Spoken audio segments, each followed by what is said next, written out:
Details of a proposed dog park are shared with residents, and artwork is bringing together veterans and middle school students. We have details on this episode of Barnstable Today. It's Wednesday, November 16th, 2016. I'm Sarah Mantle.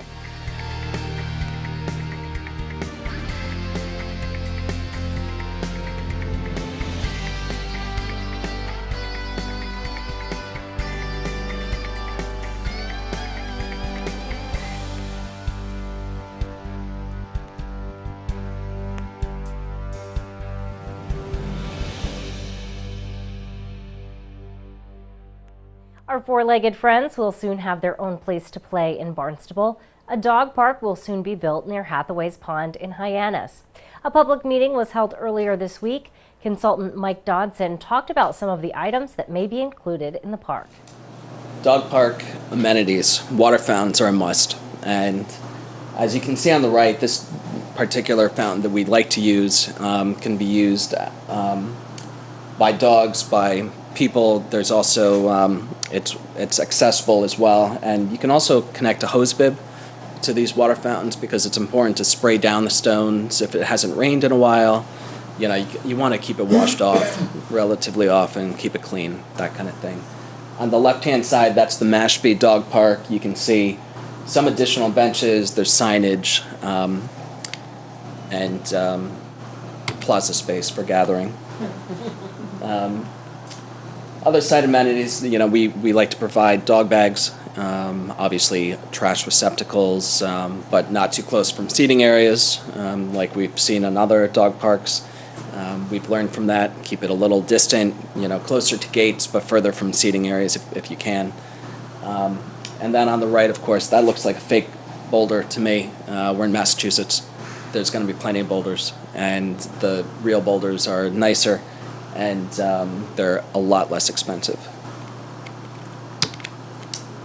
Other amenities, agility structures, you know, these, you can find anything out there. There's a lot of different opportunities for agility structures, and what I've seen from other dog parks is that this type of thing is typically brought into the project at a later stage, when additional funding becomes available, or maybe some of the 90% of design and construction costs will be paid for with a grant from the Stanton Foundation. Officials expect construction to begin next spring. Middle school students and veterans from across the Cape team up. The end result, a wonderful art exhibit at the Barnstable Municipal Airport. We are once again honored to be hosting this event, showcasing 30 works of art from students in the From the Words of Warriors 2 program. As a host and strong supporter of our local veterans organizations and our Cape Cod arts community, and as a sponsor for the Collings Foundation Wings of Freedom, the Warbirds, many of you I hope saw them, we really appreciate the opportunity to work with our local schools at Barnstable Intermediate, Bourne Middle School, and the Provincetown Public School, and their art programs, and with the Cape and Islands Veterans Outreach Center, and all the many students and local veterans who participated in this great program. And this year, for the first time, we are also pleased to showcase 5 of the winning poems from the Veterans for Peace sponsored Poetry for Peace contest. I particularly want to give a special thanks to the following art teachers and individuals who made this all happen. Ho Yin Yoon from the Barnstable Intermediate School, Deneen Davina, Bourne Middle School, Michael Gillane, Provincetown Public School, and Gina Giambuso, Cape and Islands Veterans Outreach Center. So thank you all very much for coming and enjoy the program. This project represented the blending of two worlds, the world of education, which seeks to enlighten and humanize young minds, and the world of the military, which protects the society that seeks enlightenment. For the students, as the teachers have said, interviewing these current or former members of the military presented to them multiple opportunities. They were able to experience living history, living primary source material in the persons of these veterans and members of the military. Learning from actual experience rather than learning from secondhand information. This type of learning is always sought by exceptional teachers as an occasional alternative to the conventional classroom techniques, as its impact is often far more long-lasting. Through this project, the students had the chance to engage multiple modes of learning. They verbally interacted with veterans, they recorded their interviews in writing, and then perhaps most complicated of all, they translated words into visual art with the help of these teachers in their lessons on color and form and perspective. Great teachers like Ho Yin, Deneen, and Michael exceed what is expected of them in time and commitment in order to bring such unique and creative approaches to their students. For the veterans, the other world, and the members of the military, the fact that young people showed interest in them and their military lives was an active demonstration of the importance of those lives to our civilian communities.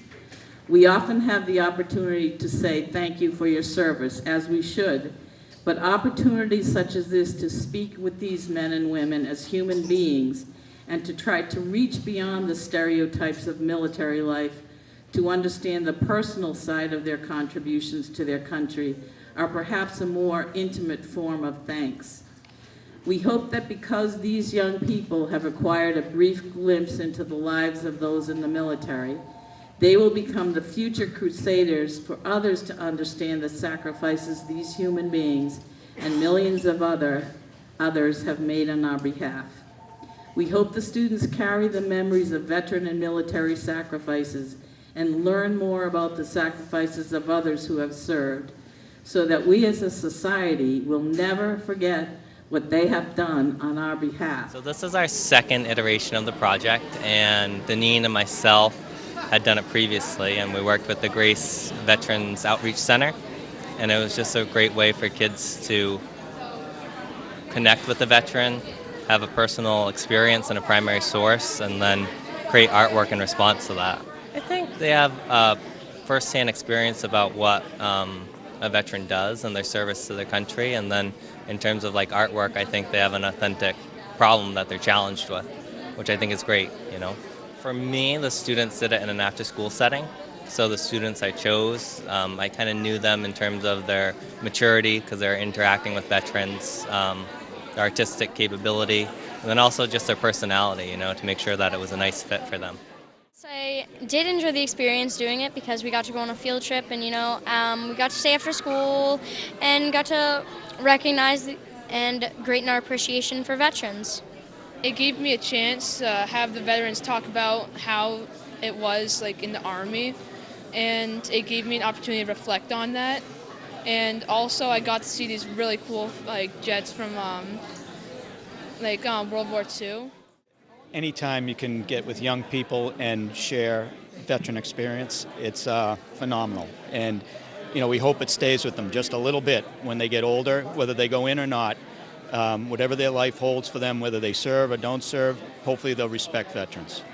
Do you think that it gives students a unique perspective? It's especially meaningful, I think, near Veterans Day, but do you think that it gives them a little bit of a different perspective on Veterans Day than maybe they had in the past? Absolutely, because it's personal stories from each of the veteran that they spoke with, and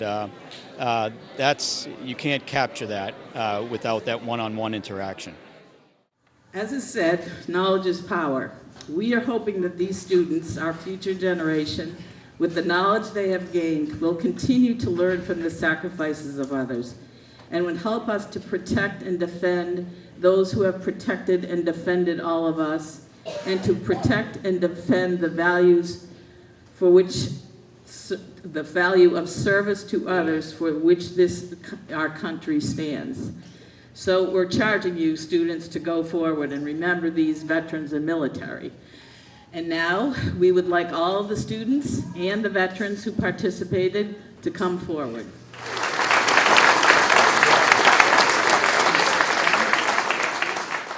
And that exhibit will be available to tour through this Friday. We'll be sure to tune in to our hour-long news program, Barnstable This Morning, weekdays at 8 a.m.